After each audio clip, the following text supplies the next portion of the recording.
चला तर आज बनवूया मिक्स व्हेज कटलेट.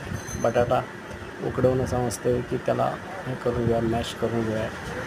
त्याच्यामध्ये हा बारीक कापलेला कांदा, बारीक कापलेले गाजर, उकडवलेले हे आणि सगळे मसाले, तिखट, मीठ सगळं टाकून असे मस्त की त्यांना मीठ थोडं हे कोथिंबीर आणि सगळं त्याचं मिक्स करून घेऊया. गाजर आणि सगळे मसाले एकत्र झाले, मिक्स व्हेज एकत्र झाला. सगळ्या पाटाला तेल लावून घेऊया. त्याच्यावरती तो गोळा ठेवून असा त्याला असा स्क्वेअर शेपमध्ये थोडासा लाटून त्याला मस्त की झाला. आता कट करून घेऊया. असं सुरीने कट करून घेतले मस्त की बघा ते असे चौकडी झाले.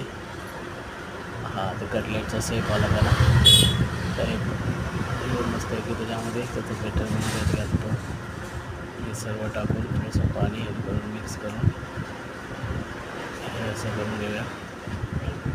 त्याच्यामध्ये थोडंसं डीप करून ते रवा लावून वेट बनवलेले आहे ब्रेडचं आणि ते सगळं ते करून असे फ्राय करून घेऊया. मस्त की असे ब्राऊन होईपर्यंत शांत याच्यामध्ये असे मस्त गोल्डन ब्राऊन झाले बघा. फ्राय करून काढून घेऊया. तर आपले झाले कटलेट.